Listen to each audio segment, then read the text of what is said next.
Now, sticking to the MLS Cup playoff discussion, I created my bracket, and as you can see, I chose LAFC to win it all again this year.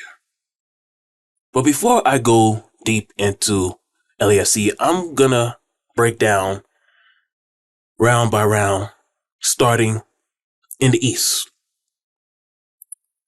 So, New York Red Bulls, Cincy. New York Red Bulls, yeah, I saw what you did to Charlotte, and your win against Charlotte was very impressive. But it's Charlotte.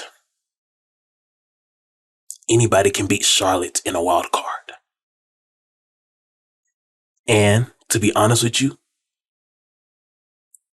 the reason why Charlotte made it to the wild card is because NYCFC, Chicago, and DC United dealt with identity crisis this season.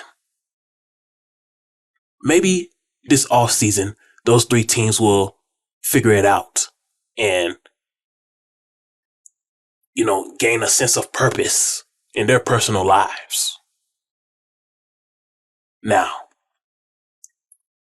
I don't want to be disrespectful to your win against Charlotte because you played really, really well. But it's Charlotte. The real test will start in round one against Cincy. And quite honestly, in a 3-game series, talent matters. If this was just one game, yeah, you could pull off the upset. But the fact that this is 3 series and teams have more time to study the opponent than you have in the regular season, I got Cincy advancing. Now, if you prove me wrong, that would be good for your organization. And if you do get past Cincy, then it's a strong. We will have to consider you making it to the Eastern Conference Finals if you get past Cincy, because Cincy is loaded. Cincy is loaded with talent. And they're really good. Good coaching staff, good players, and everybody's committed, everybody's focused. So, no, I do not see you beating Cincy in a 3-game series. So I got Cincy advancing.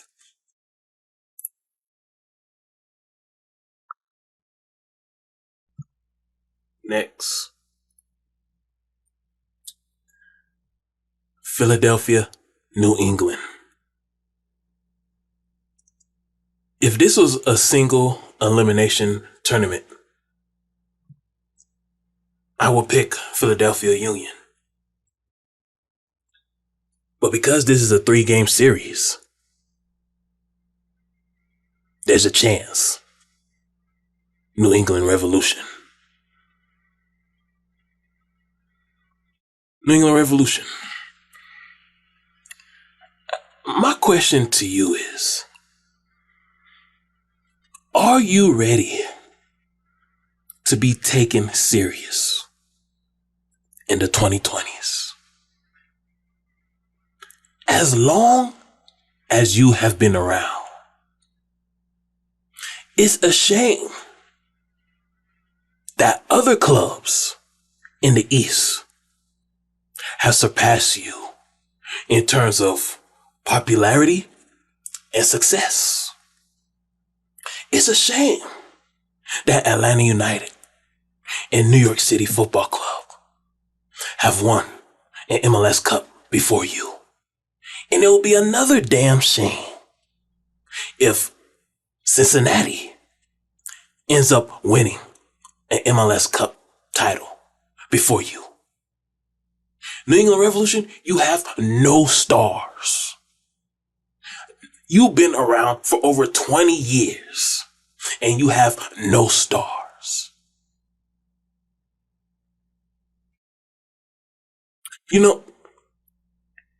I've been thinking a lot about your lead investor, your head investor. We all know who that guy is. Whenever you watch the New England Patriots on Sunday afternoons, you always see him in the press box, clapping his hands, cheering for the Patriots. If you ever watch a Boston Red Sox game, every now and then, you'll catch him in the press box, cheering for the Red Sox, especially when they play the Yankees, the Boston Celtics. When it comes to the Boston Celtics, he makes sure people see his face. He doesn't sit in the press box. Oh no, he has a front row seat because he wants to make sure the world sees him when he's at a Boston Celtics match. But when it comes to the New England Revolution, whenever I watch the Revs on Apple TV, and even last year on ESPN Plus, I've never seen an image of Robert Kraft in a press box or front row seats cheering on for the revolution. Why do you think that is?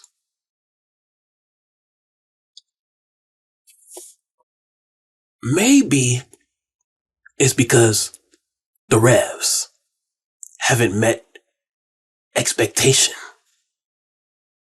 that will encourage and motivate the lead investor to show up.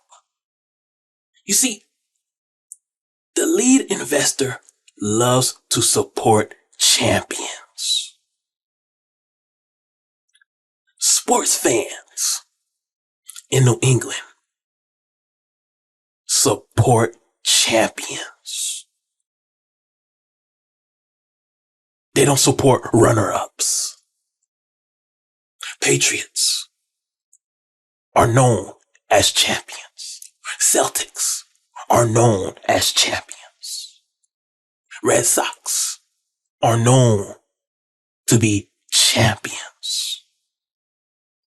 When it comes to the revolution, they are known to be runner-ups. And yes, you have won the Supporter Shield, which is a good accomplishment, and it shouldn't be devalued. It is not devalued. That's a good accomplishment. But you don't earn any stars for winning the Supporter Shield. You get your stars by winning the MLS Cup championship. This is one reason why MLS Cup playoffs is more prestigious than MLS regular season. You see, in MLS Cup playoffs, you don't have to worry about balancing US Open Cup, Leagues Cup, CONCACAF competitions. It's all MLS. And the fact that you have a 3-game series, this new playoff format, in my honest opinion, you have a better chance to win it all. And here's why. Because you have more time to study your opponent. You just don't, your fate is not reliant on one game. You have the opportunity to make some mistakes in your first game and bounce back for the next 2 games. This is why you have a better chance of star collecting in this 2020 decade New England Revolution. But the question is, how bad do you want it? How bad do you want to be up there in prestige with the Patriots, the Red Sox, and the Celtics? There is no doubt in my mind that if the people of Boston viewed you as champions, you would have gotten that soccer specific stadium many years ago. It wouldn't be all the way into 2025 and you're still playing in Foxborough. New England Revolution. You're going against your arch rival, the Philadelphia Union. And a lot of people don't believe that you can beat them. But you know what? I will be the odd man in this one. And I say, you can beat them. The reason why I believe you can beat them, because I've seen Philly all this year. And the one thing I noticed about Philly, non-tactical wise now, because I'm not a tactical person, they do not play well when they're uncomfortable. Philadelphia Union plays at its best when they're comfortable. When you force them outside of their comfort zone, they are beatable. That's their weakness right there. Now the question is, New England Revolution, how can you get Philadelphia Union outside of their comfort zone? You force a 3-game series. You force this series to go to 3 games. You see, earlier this season, it was either last month or a couple weeks ago,